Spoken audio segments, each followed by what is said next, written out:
I remember it all too well. My name is Alex, and I was 19 when I thought I had landed the opportunity of a lifetime. Joining a boy band seemed like a dream come true. We called ourselves Eclipse and believed we were destined for greatness. But the glittering promise of fame quickly turned into a nightmare that would haunt me forever. It all started with a contract. I didn't read the fine print. I was too excited about the prospect of performing on stage, recording music, and becoming a household name. The reality was far from what I imagined. We were forced to work endless hours, rehearsing until our bodies ached and our voices were hoarse. The glamorous life we were promised was nothing but a facade. Our manager, Greg, was a tyrant. He controlled every aspect of our lives. He pushed us to perform at high school assemblies, doing humiliating shows in front of kids who barely knew who we were. These gigs were often in rundown gymnasiums, where the smell of sweat and despair lingered in the air. We were a joke, the butt of everyone's mockery. And for all that work, we made only $10,000 a year. It was barely enough to get by, but we were trapped. The contract was ironclad, and there was no way out. Greg was relentless, pushing us harder and harder. He'd scream at us for the slightest mistake, humiliate us in front of others, and make sure we knew that we were nothing without him. I hated him, but I needed him. We all did. He was the key to our dreams, or so we thought. The anxiety of his constant berating made my chest tight every day, and I often found myself unable to sleep, dreading the next day's torment.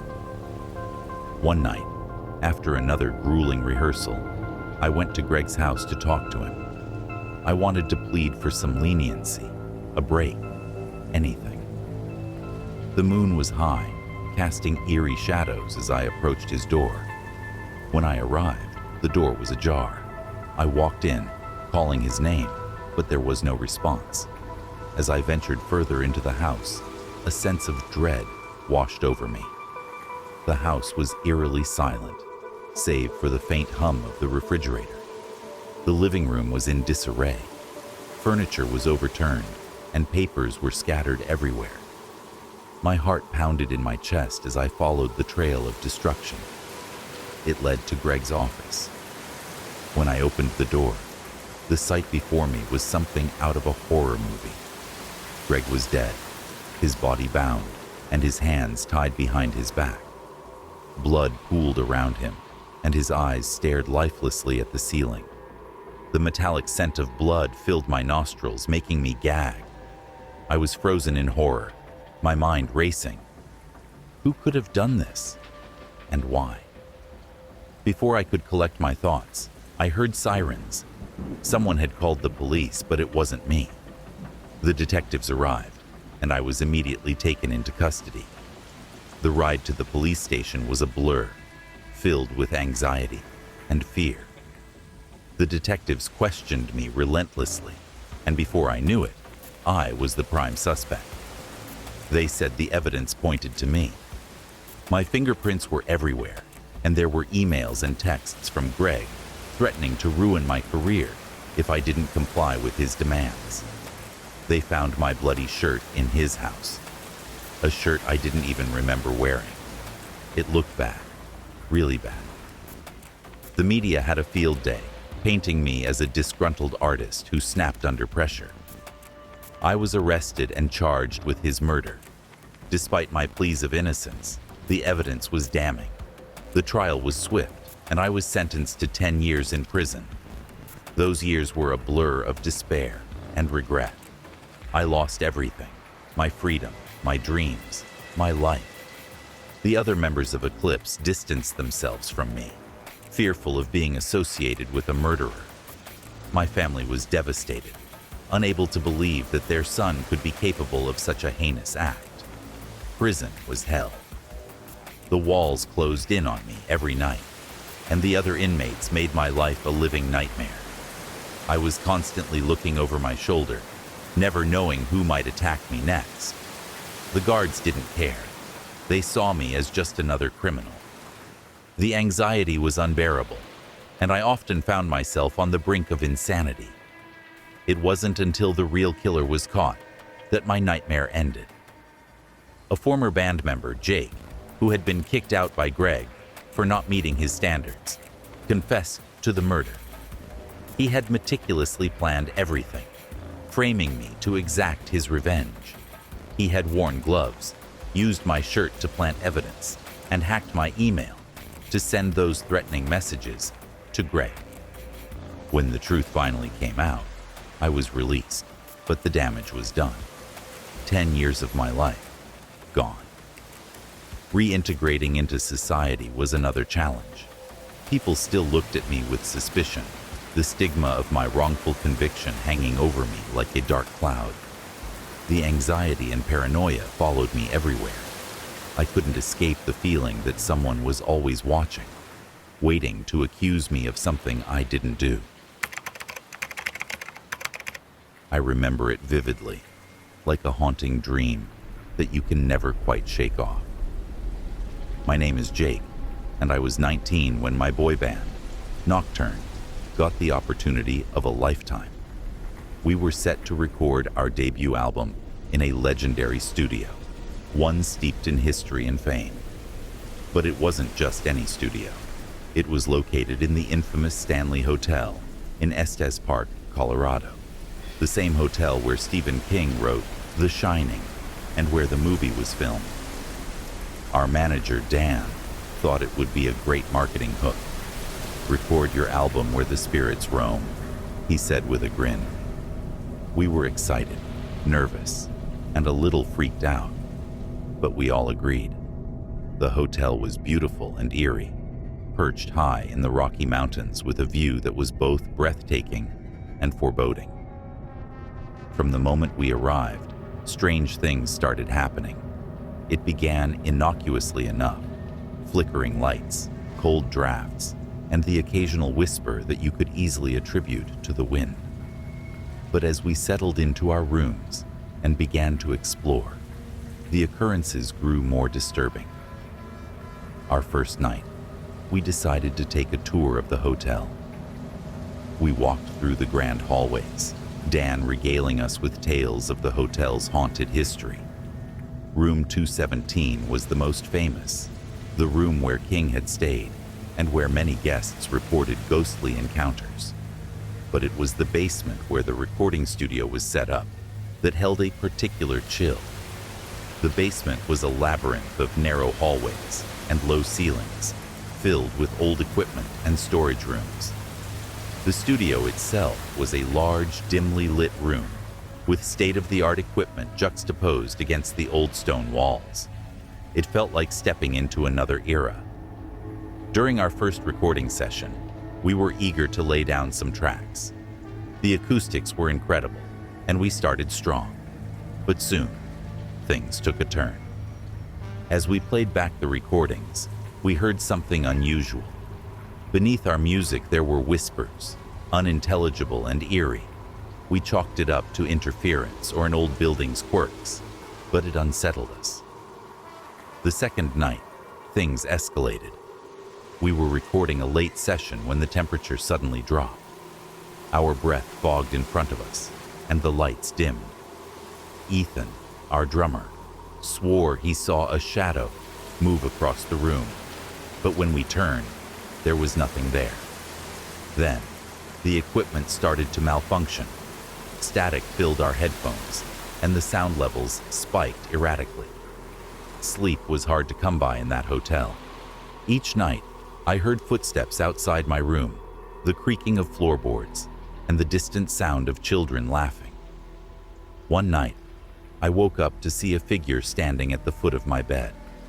It was a woman in old-fashioned clothing, her face pale and expressionless. I blinked, and she was gone. We were all on edge, but Dan insisted we press on. "This is great material for the album's story," he said, but it was clear he was rattled too. During a session, he left abruptly, saying he needed some air. He never came back.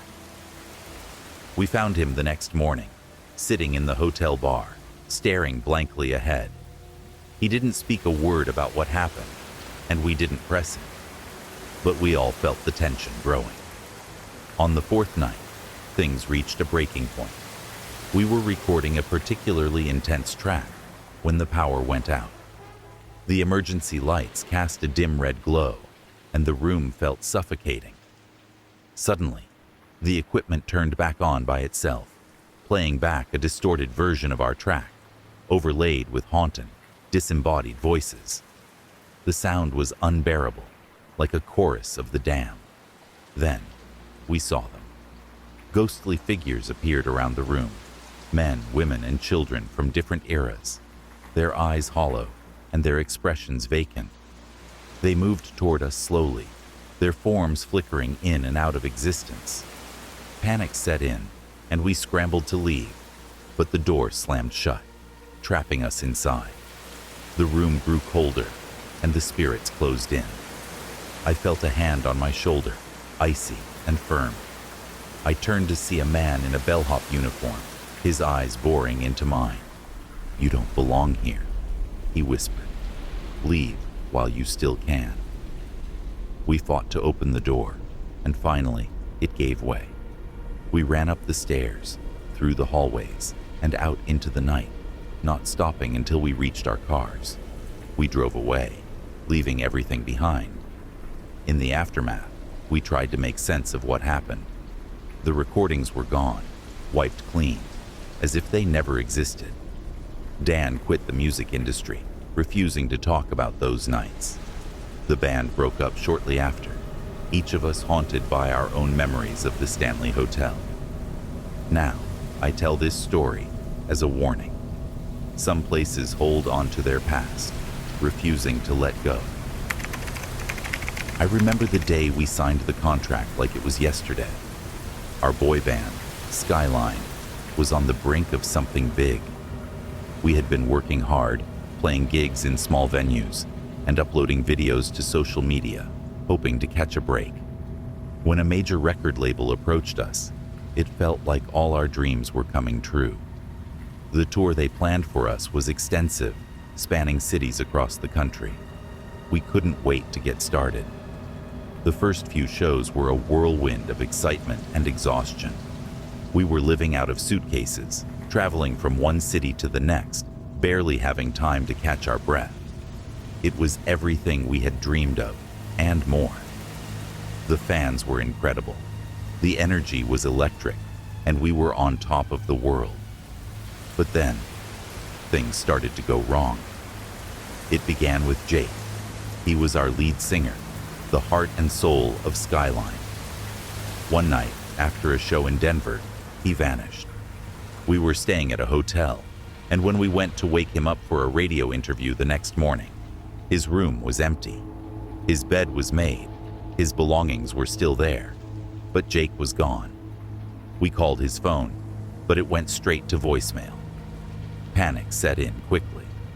We contacted the police, but they found no signs of a struggle, no clues about where he might have gone.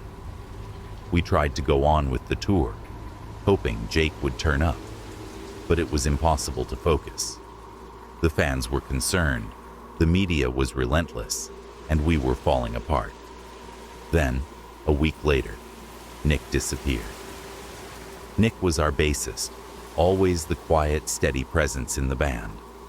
We were in Chicago, getting ready for a show, when he told us he was going to grab some food. He never came back. His phone was found in a trash can a few blocks from the venue, but there was no sign of him. By this point, fear and paranoia had taken over. We started receiving cryptic messages, written in blood red ink, left in our hotel rooms and dressing areas. "Remember your past," they said. "You can't escape your sins." None of us knew what to make of it. We tried to stick together, thinking there was safety in numbers, but it was no use. Next, it was Matt, our drummer. We were in New York, the city that never sleeps, yet somehow, Matt vanished without a trace. We were at a diner, all together, and Matt stepped outside to take a call. That was the last we saw of him. The messages continued, more threatening, more personal. It felt like a nightmare we couldn't wake up from. Finally, it was just me, Alex, and Ethan, our guitarist. We were terrified, barely sleeping, and always looking over our shoulders. The label pressured us to continue the tour, but we were more focused on survival. One night, in our hotel room in Los Angeles, Ethan and I sat down to go through the messages again, trying to make sense of them. That's when we noticed a pattern. The first letters of each message spelled out the name of our hometown, a small, forgotten place we had all tried to leave behind. Desperation drove us back to our roots. We returned to our hometown, hoping to find answers. The place had an eerie stillness, as if it had been waiting for us. We visited old haunts, talked to people we once knew, but found nothing. Then, one night, we received another message. The truth lies in the woods. The woods had always been a place of mystery and fear for us growing up. Local legends spoke of dark rituals and spirits that roamed the forest at night. We hesitated, but felt we had no choice. Together, Ethan and I ventured into the woods, armed with flashlights and a sense of dread. Deep in the forest, we found a clearing. There, bound and gagged, were Jake, Nick, and Matt. They were alive but traumatized, their eyes wide with fear. Before we could free them, a figure stepped out of the shadows. It was our manager, Greg, holding a knife. His eyes were wild, his face twisted with madness. "You never should have left," he snarled. "You think you can escape your past, but you belong to me." Greg had been our manager from the beginning, the one who had discovered us and shaped our careers. But we had no idea he harbored such darkness. He revealed that he had been orchestrating everything, punishing us for abandoning our roots, for seeking fame and fortune. As he advanced, I tackled him, wrestling for the knife.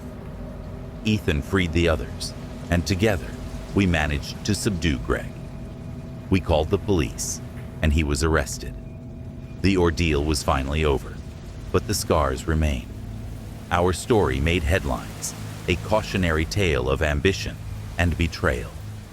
The band was never the same. We disbanded shortly after, each of us trying to rebuild our lives. The fame we had sought so desperately had turned into a curse. I tell this story now as a warning. Fame is a seductive illusion, promising glory, but often delivering pain.